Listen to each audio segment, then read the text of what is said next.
This is Sydney, a city of millions. But before any of this existed, this was the land of a proud and ancient people, and they were led by a legendary warrior whose name was almost erased from history.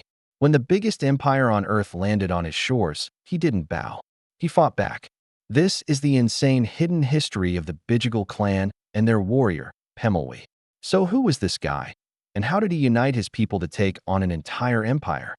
Before we begin, if you love uncovering hidden, dramatic moments from history, make sure to like this video, subscribe to the channel, and drop a comment with your thoughts. It really helps us bring you more stories like this one. Long before the British Empire's giant ships showed up, the coast of modern-day Sydney belonged to a huge network of clans. Think of it less like one country and more like Europe, a continent of allied nations, each with its own home turf, all connected by a shared culture. The Bidjigal were one of the most powerful, part of the Darug language group. Their name means plains dweller, tying them to the land they'd lived on for thousands of years. For at least 40,000 years, their world wasn't about property deeds or fences. It was a living story, shaped by rivers and creeks, with a sacred knowledge that acted like a spiritual GPS, passed down through generations, telling them how to live in perfect harmony.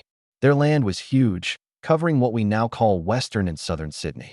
Their home base was around the George River and Salt Pan Creek, but they shared the coast around places like Bondi and Coogee with other clans, like the Gadigal.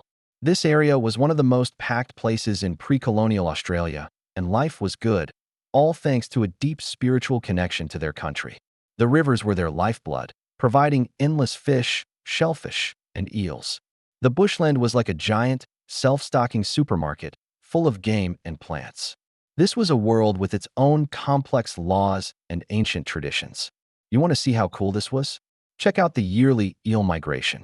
When a certain wattle plant bloomed, it was the signal, like a sacred alarm clock, that adult eels were starting their epic journey from the freshwater creeks down to the coral sea to have babies.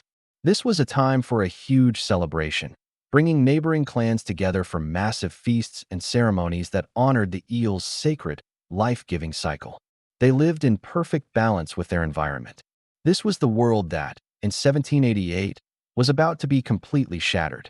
In January 1788, the arrival of the First Fleet was a terrifying new beginning.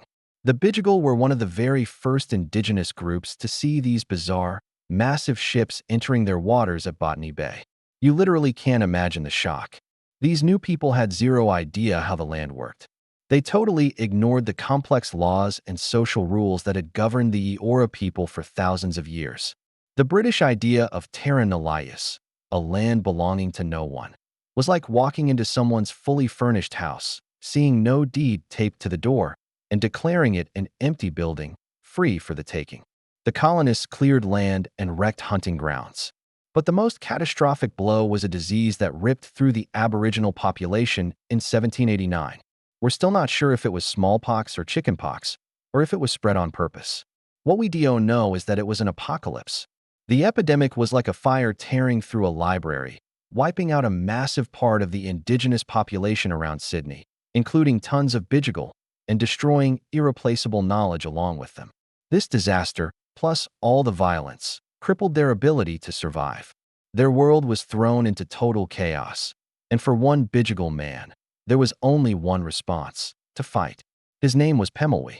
Born around 1750, he was a Bidjigal man from the Botany Bay area. His name comes from the Darug word Bamul, meaning earth. Some even say his spiritual name, Pemulwuy, translates to the earth and the crow. Pemulwuy wasn't just a warrior, he was a carity.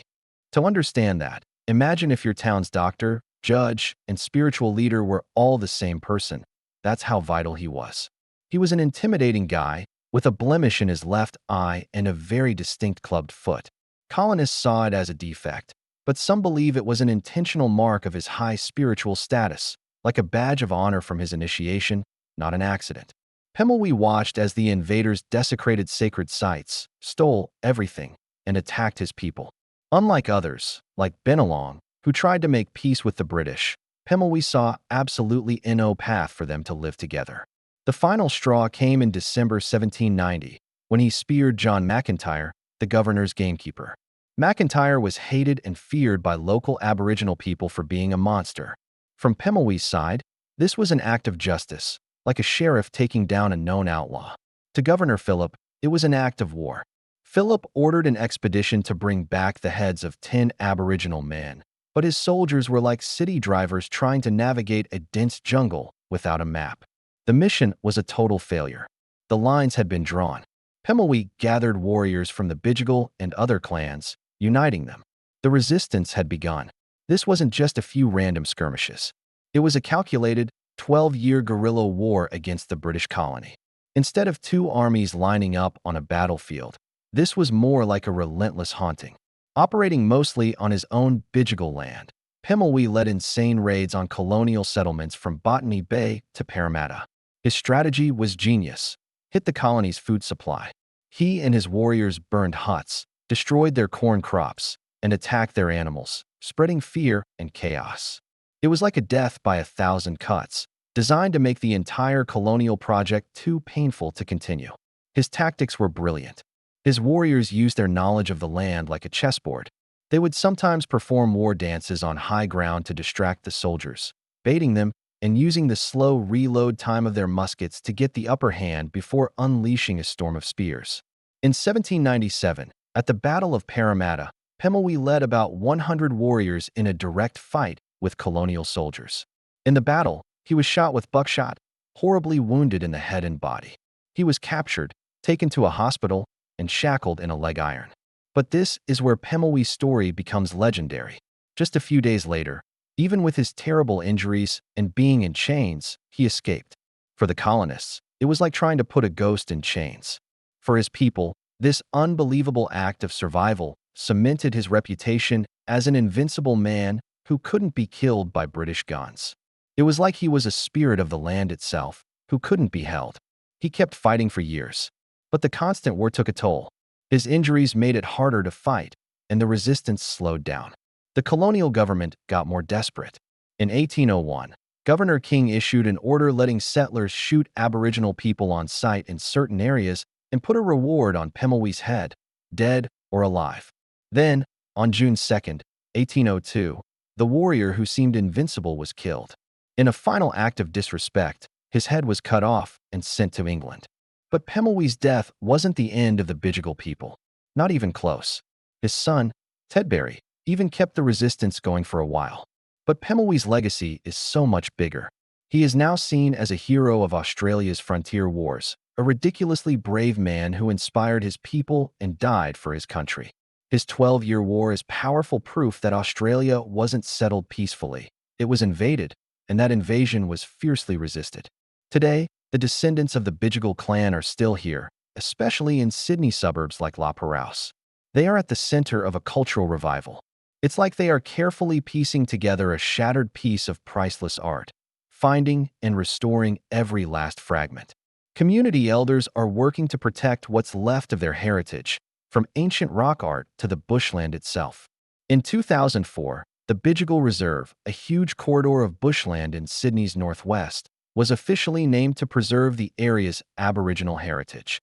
And yearly events like the Coogee Corroboree on Coogee Beach honor the Bidjigal and Gadigal people, celebrating their culture with fire, song, and dance. The story of Pemulwuy and the Bidjigal challenges the simple version of Australian history so many of us were taught. It's a story of resilience against insane force, of a people who refuse to be erased. Their traditions are carried on by incredible people like the famous shell worker and elder, Esme Timbery, making sure the Bidjigal story of survival is never lost. The warrior's name is now a suburb, Pemulwuy, a permanent reminder of the man who dared to stand up to an empire. The history of Pemulwuy and the Bidjigal people is a critical part of Australia's story, and it's one we're all still rediscovering. So I want to know what you think about this hidden history. Does learning about legends like Pemulwuy change how you see the founding of modern Australia? Let us know in the comments below. From their deep connection to country, to the brutal arrival of the British, and the heroic resistance of Pemulwuy, the story of the Bidjigal is one of immense tragedy and incredible strength. It's a history that was buried for way too long, but one that is now, finally, being reclaimed. The legacy of the Bidjigal warrior and his people endures, a powerful reminder of the resilience of the world's oldest living culture.